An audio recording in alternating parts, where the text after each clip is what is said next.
اتفاق ہے کہ کوئی بھی ٹاپک ہو، بہرحال یہ بھی ٹاپک قابل ذکر ہے۔ تو انشاءاللہ میں نے ایک درخواست کی تھی کہ اگر یہ موضوع ہے تو پھر انشاءاللہ بات مجھے شروع کرنے کا موقع دیا جائے۔ تو میں نے ایڈمن صاحب کو یہ بتایا تھا کہ کل صبح یا کل کسی بھی وقت انشاءاللہ میں بات شروع کروں گا۔ ایڈمن صاحب یہ خواہش ظاہر کر رہے تھے کہ اگر ہو سکے تو آج ہی بات شروع کریں، تو میں انشاءاللہ سوچتا ہوں، اور ٹائم آج مل گیا تو انشاءاللہ آج ہی کسی ٹائم ایڈمن صاحب کی اجازت سے انشاءاللہ اپنا دعویٰ پیش کروں گا۔ یہ صرف ایک تمہیدی بات تھی، امید ہے کہ انشاءاللہ سارے دوستوں کی طرف سے تعاون رہے گا اور یہ گفتگو ہم نیک نیتی سے انشاءاللہ اختتام تک پہنچانے والے ہوں۔ السلام علیکم ورحمۃ اللہ وبرکاتہ۔ السلام علیکم ورحمۃ اللہ وبرکاتہ۔ جی شمس صاحب، بہت بہت شکریہ، آپ کی آڈیوز میں نے سن لی ہیں۔ میں بھی تمہیداً یہ گزارشات پیش کرنے لگا ہوں اپنے تعارف کے طور پر کہ میرا نام عامر نذیر ہے، پاکستان کے صوبہ پنجاب کا ایک ڈسٹرکٹ ہے گجرات، وہاں سے میرا تعلق ہے۔ پنجابی ظاہر ہے مادری زبان ہے کیونکہ پنجاب سے تعلق ہے۔ میں پچھلے 13 سال سے اٹلی میں مقیم ہوں، لیکن اٹلی آنے سے پہلے پاکستان میں 16 سال میں پڑھتا رہا ہوں اور 16 سال پھر پڑھاتا رہا ہوں۔ ہسٹری آف اسلام اور اسلامک ایجوکیشن یہ میرا فیوریٹ سبجیکٹ رہا ہے، اس لیے دین سے اور دینی تعلیمات سے لگاؤ یہ میرا ایک فطری سا معاملہ تھا۔ دوسرا، گھر کا ماحول ایسا تھا کہ ہمارے گھر کے تمام افراد دین پر اور شریعت پر کاربند میں نے دیکھے، تو اس لیے یہ موضوع میرا فیوریٹ رہا۔ اب یہاں پر مرزا صاحب کے حوالے سے جو گفتگو ہونے والی ہے، جو ہمارے درمیان مشاورتی گروپ میں گفتگو طے ہوئی یا موضوع طے ہوا ہے، وہ ہے مرزا صاحب کی ذات۔ یہ درست ہے کہ آپ چاہتے تھے کہ اس موضوع پر گفتگو کی جائے، قرآن کریم اور احادیث کی روشنی میں کوئی نبی آ بھی سکتا ہے یا نبوت کا سلسلہ ختم ہو گیا ہے، کوئی مامور من اللہ مبعوث من اللہ ہو بھی سکتا ہے یا نہیں، جبکہ میرا اصرار تھا کہ اصل بات یہ ہے کسی کو مامور من اللہ مبعوث من اللہ مان لینا۔ جب کسی کو مان لے بندہ تو وہ جو بھی دعویٰ کرے اس کے دعوے کو من و عن تسلیم کیا جاتا ہے۔ اگر وہ پچھلی شریعت کو منسوخ کرنے کا دعویٰ کر دے یا پچھلی شریعت کا کچھ ایسا معنی اور مفہوم بیان کرنے کی کوشش کرے جو پہلے صدیوں سے نہیں رہا، کبھی بھی موجود نہیں تھا وہ معنی اور مفہوم، تو بھی اس کی بات پر سر تسلیم خم کیا جاتا ہے۔ اصل چیز ہوتا ہے کسی کو مامور من اللہ مان لینا۔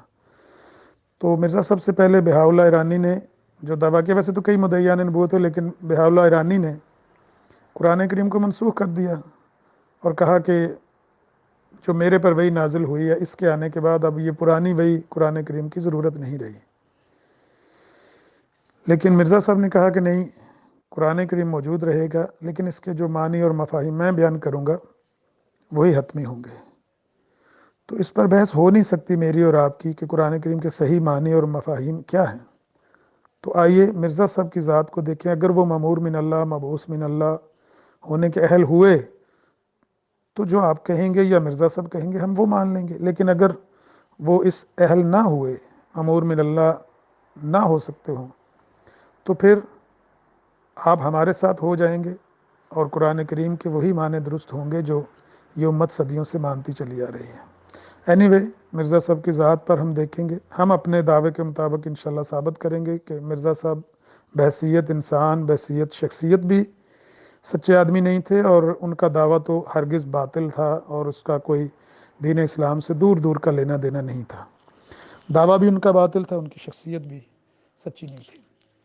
یہ ہمارا دعویٰ ہے، اس پہ ہم انشاءاللہ ادلہ پیش کریں گے، لیکن آپ کی پہلی ٹرن ہے، آپ کا پہلا حق ہے، جیسا آپ نے کہا اپنی آڈیو میں۔ ہم منتظر ہیں کہ آپ اپنی گفتگو شروع کریں، انشاءاللہ آپ کی بات کا بھی جواب دیا جائے گا اور ہم اپنے دلائل بھی رکھیں گے، کیونکہ ثابت ہم نے کرنا ہے کہ مرزا صاحب مامور من اللہ اور مبعوث من اللہ ہو ہی نہیں سکتے۔ جزاکم اللہ۔ السلام علیکم ورحمۃ اللہ وبرکاتہ۔ تمام مسلمان بھائیوں کو سلام، اور جتنے بھی نئے دوست آئے ہیں ان کو خوش آمدید گروپ میں۔ اور گفتگو کا آغاز ہو چکا ہے، شمس الدین صاحب نے اپنا انٹروڈکشن کرا دیا ہے اور عامر نذیر صاحب نے بھی اپنا تعارف کرا دیا ہے۔ اب انشاءاللہ تعالی قواعد و ضوابط کے تحت جیسے ہی شمس الدین صاحب کو وقت ملتا ہے تو وہ اپنا دعویٰ پیش کریں گے، اور پھر اس کے بعد گفتگو کا آغاز باقاعدہ طور پہ شروع ہو جائے گا۔ تمام دوستوں سے ریکویسٹ ہے کہ وہ سنیں، سمجھیں، سیکھیں، اللہ سے مدد مانگیں اور اللہ ہمیں ہدایت کے راستے پہ چلنے کی توفیق عطا فرمائے، آمین ثم آمین۔ اور مزید برآں دوستوں کی اطلاع کے لیے ایک اور بات بھی بتاتا چلوں کہ جب یہ مناظرہ ختم ہوگا تو ہم کوشش کریں گے کہ آپ کے سوالات جو آپ کے ذہن میں ہوں، آپ شمس صاحب سے کرنا چاہیں یا آمن عزیز صاحب سے کرنا چاہیں تو اس کی بھی ہم وقت متعین کریں گے تاکہ ذہن کے وہم ابہام جو ہے وہ دور ہو جائیں۔ اور میں باقاعدہ طور پہ دعوت دیتا ہوں شمس صاحب کو کہ جیسے ہی ان کو وقت ملے تو شمس الدین صاحب اپنا دعویٰ پیش کر دیں۔ بسم اللہ الرحمن الرحیم، الصلاة والسلام علی سید المرسلین خاتم النبیین محمد المصطفیٰ وعلی آلہ وصحبہ اجمعین۔ یہاں موضوع گفتگو یہ قرار ہوا ہے کہ بانی جماعت احمدیہ حضرت مرزا غلام احمد صاحب قادیانی کی زندگی یا ان کی ذات۔ تو ہمارا دعویٰ ہے کہ حضرت بانی جماعت احمدیہ وہ شخص ہے جن کو رسول کریم صلی اللہ علیہ وسلم کی پیش گوئی کی تکمیل میں خدا تعالیٰ نے امت محمدیہ کی اصلاح کے لیے اور سارے ادیان پر اسلام کی برتری ثابت کرنے اور سب کو حضرت خاتم النبیین محمد عربی صلی اللہ علیہ وسلم کے جھنڈے تلے جمع کرنے کی مہم دے کر مبعوث فرمایا ہے۔ ہمارے آقا و مطاع حضرت رسول عربی صلی اللہ علیہ وسلم کی سچائی کو ماپنے کے لیے خدا تعالیٰ نے جس بات کو بطور معیار بیان فرمایا ہے اسی کسوٹی سے ہم نے حضرت مرزا غلام احمد صاحب قادیانی کی زندگی کو بھی ناپا ہے۔ چنانچہ اللہ تعالیٰ فرماتا ہے قُلْ لَوْ شَاءَ اللَّهُ مَا تَلَوْتُهُ عَلَيْكُمْ وَلَا أَدْرَاكُمْ بِهِ فَقَدْ لَبِثْتُ فِيكُمْ عُمُرًا مِّن قَبْلِهِ أَفَلَا تَعْقِلُونَ فَمَنْ أَظْلَمُ مِمَّنِ افْتَرَىٰ عَلَى اللَّهِ كَذِبًا أَوْ كَذَّبَ بِآيَاتِهِ إِنَّهُ لَا يُفْلِحُ الْمُجْرِمُونَ۔ یہاں اللہ تعالیٰ فرماتا ہے میں اس سے پہلے، یعنی رسول کریم صلی اللہ علیہ وسلم کو اللہ تعالیٰ فرماتا ہے کہ بتائیں ان کو کہ میں اس سے پہلے تم میں ایک عمر رہا ہوں، بھلا تم سمجھتے نہیں؟ تو اس سے بڑھ کر ظالم کون جو خدا پر جھوٹ افطرا کرے اور اس کی آیتوں کو جھٹلائے، بے شک گنہگار فلاح نہیں پائیں گے۔ یہاں رسول کریم صلی اللہ علیہ وسلم کے دعوے سے قبل کی زندگی کو بطور دلیل پیش کی گئی ہے۔ چنانچہ واقعہ معروف ہے، مشہور ہے کہ شروع رسالت کے زمانے میں رسول کریم صلی اللہ علیہ وسلم نے کفار قریش کو صفا پہاڑ پر جمع کیا اور فرمایا بتاؤ تو صحیح، اگر میں تم کو بتا دوں، یہ خبر دوں کہ دشمن کے سوار اس پہاڑ کے تلے سے نکلنے والے ہیں تو کیا تم میری بات کو سچ مانو گے؟ تو انہوں نے ایک زبان ہو کر کہا بے شک، کیونکہ ہم نے آپ کو آج تک کبھی جھوٹ بولتے نہیں دیکھا۔ تب آپ نے اپنی رسالت کا اعلان فرمایا، اگر وہ سچ ہے تو یہ بھی سچ ہے۔ لیکن ابو لہب نے کہا تباً لک الہذا جمعتنا، تم پر ہلاکت ہو، کیا اس لیے تم نے ہمیں جمع کیا یہاں پہ؟ تو یہ ہے بات۔ تو بالکل ایسی ہی بات ہے حضرت بانی جماعت احمدیہ کے ساتھ ہوئی۔ اسلام کی خاطر ان کی انتھک محنت، ان کی پاکیزگی اور ان کے صدق و صفا کو دیکھ کر ہم اثر علماء ان کی مدح میں کلام کیا، باتیں کی، مگر وہی علماء دعویٰ کے بعد آپ کو جھوٹا قرار دیا، یہ جھوٹے ہیں، کہنے لگا کہ یہ جھوٹے ہیں۔ تو یہاں پر میں یہ کہتا ہوں کہ آپ حضرت بانی جماعت احمدیہ کی زندگی کو اس معیار کے تحت جائزہ لے کر ان کی قبل از دعویٰ زندگی، یعنی قبل از دعویٰ ان کی جو زندگی تھی اس میں سے کوئی ایسی خامی پیش کریں، بلکہ آپ پیش نہیں کر سکتے جو ان کے دعویٰ کو غلط ثابت کرنے کے لیے کافی ہو۔ ہاں پھر اگر شکوہ صرف ان کی زندگی بعد از دعویٰ پر ہے تو پھر وہ باتیں قابل وضاحت ہیں، جس طرح تمام مامورین بشمولیت حضرت رسول کریم صلی اللہ علیہ وسلم کی زندگی بعد از دعویٰ غیروں کے سامنے قابل وضاحت ہے۔ تو غرض میں نے دو باتیں ہیں موجودہ موضوع پر، ایک بانی جماعت احمدیہ کی زندگی قبل از دعویٰ، دوسری بعد از دعویٰ زندگی۔ تو دونوں کے بارے میں رسول کریم صلی اللہ علیہ وسلم اور دیگر مامورین کی زندگی کو معیار بنا کر انشاءاللہ ہم بات کریں گے۔ آپ جو بھی بات پیش کریں گے انشاءاللہ اس کا جواب دیا جائے گا۔ وباللہ توفیق۔ تو یہاں مختصر یہی بطور دعویٰ یہ بات پیش کی ہے کہ بانی جماعت احمدیہ کی صاف سیدھی زندگی تھی دعویٰ سے قبل، اور دعویٰ کے بعد اعتراض کرنا ہر مامور کے ساتھ ہوا ہے۔ الحمدللہ وحدہ والصلاة والسلام علی من لا نبی بعدہ۔ السلام علیکم ورحمۃ اللہ وبرکاتہ۔ جی اخوان، آپ نے شمس صاحب کی آڈیو سن لی ہوں گی۔ شمس صاحب، آپ نے سورہ یونس کی جو 2 آیات تلاوت کی ہیں، آیات تو آپ نے تلاوت کی ہیں لیکن ان کا پورا معنی آپ نے نہیں بیان کیا، شروع سے آپ نے بات پوری نہیں بیان کی۔ قُل لَوْ شَاءَ اللَّهُ مَا تَلَوْتُهُ عَلَيْكُمْ وَلَا أَدْرَاكُمْ بِهِ فَقَدْ لَبِثْتُ فِيكُمْ عُمَرًا مِّن قَبْلِهِ أَفَلَا تَعْقِلُونَ۔ آپ نے یہ حصہ، اگلا حصہ تو بیان فرمایا ہے کہ میں تمہارے اندر ایک عمر کا حصہ گزار چکا ہوں، لیکن اس سے پچھلا حصہ قُل لَوْ شَاءَ اللَّهُ مَا تَلَوْتُهُ عَلَيْكُمْ وَلَا أَدْرَاكُمْ بِهِ، اس کا ترجمہ اور اس کا معنی نہیں آپ نے بیان کیا، اور بات ساری اسی حصے میں ہے کہ کہہ دیجئے اگر اللہ کو منظور ہوتا تو نہ میں تمہیں پڑھ کے سناتا اور نہ اللہ تعالیٰ اس کی اطلاع کرتا۔ یعنی جو قرآن کریم نبی علیہ الصلوۃ والسلام یا جلی وحی لوگوں کے سامنے تلاوت فرماتے تھے، انہوں نے جب مطالبہ کیا کہ آپ بدل کر کچھ اور نئی آیات یا نیا کلام پیش کریں، تو اصل میں نبی علیہ الصلوۃ والسلام کو یہ حکم کیا گیا کہ آپ ان کو بتائیں کہ میں نے تو آپ میں ایک عمر گزاری ہے، اگر اللہ کا حکم نہ ہوتا تو میں نہ پڑھ کے سناتا، یعنی یہ آیات میں پڑھ ہی نہیں سکتا، یہ تلاوت کر ہی نہیں سکتا۔ کیوں؟ میں امی ہوں، میں پڑھا لکھا ہوا نہیں ہوں۔ نبی علیہ الصلوۃ والسلام تو پڑھے لکھے نہیں تھے، آپ تو اپنا نام بھی سیدنا علی رضی اللہ تعالیٰ عنہ کو حدیبیہ کے مقام پہ فرمانے لگے کہ علی بتاؤ میرا نام کہاں ہے، انگلی رکھو میں مٹا دیتا ہوں، مشہور واقعہ لوگوں کو یاد ہوگا۔ تو نبی علیہ الصلوۃ والسلام تو یہ قرآن کریم کی آیات اپنے پاس سے کیسے گھڑ کے بیان کر سکتے تھے؟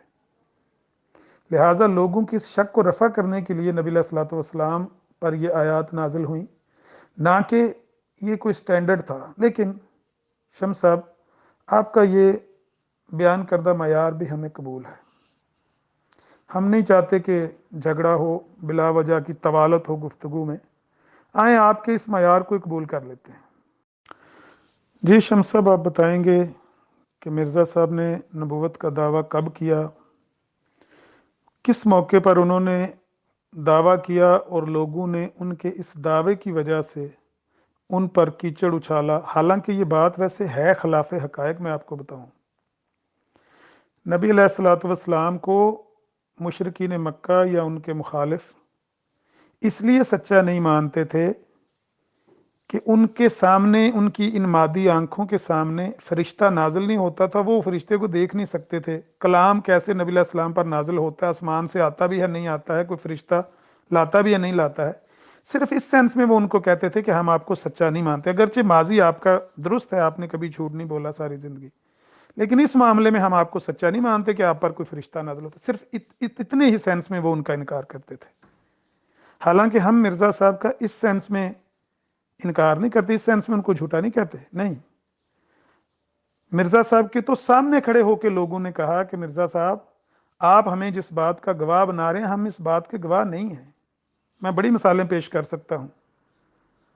ڈاکٹر جگن ناتھ نے بھی یہی کہا کہ مرزا صاحب آپ جو بات بیان کر رہے ہیں یہ خلاف حقائق ہے۔ مولانا بٹالوی نے کرسی معاملے کہا مرزا صاحب جو بات آپ بیان کریں یہ خلاف حقائق، حتیٰ کہ مرزا صاحب کے جو بچپن کے دوست تھے لالا شرمپت اور بھیم سن وغیرہ جو قادیان میں ان کے بچپن کے ہمجولی تھے، انہوں نے بھی انکار کر دیا. انہوں نے کہا مرزا صاحب آپ ہمیں اپنے الہامات کا گواہ بنا رہے ہیں، ہم آپ کے الہامات کے گواہ نہیں ہیں، ہمیں تو پتہ نہیں الہام ہوتی کیا بلا ہے.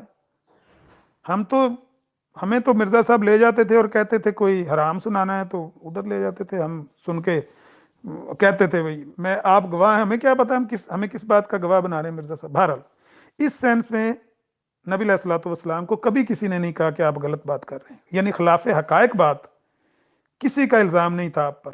بس ایک الزام تھا کہ آپ جو فرشتے کا ذکر کرتے ہیں، کلام کا ذکر کرتے ہیں، ہم اس کو نہیں مانتے، اس میں ہم آپ کو سچا نہیں پاتے. چلیں ٹھیک ہے، آپ نے جو معیار بیان کیا اسی کے مطابق آپ بیان فرما دیں مرزا صاحب نے کب دعویٰ نبوت کیا جس سے لوگوں کے درمیان بدگمانی پیدا ہوئی اور لوگ بد کے اور لوگوں نے مرزا صاحب پر کریکٹر اسیسینیشن شروع ان کی کر دی، یا ان پر کردار کشی کر دی شروع، ان پر حملہ کر دیا کہ نہیں نہیں نہیں آپ جھوٹے ہیں، آپ کذاب ہیں، آپ دھوکے باز ہیں. یہ واقعہ کب ہوا؟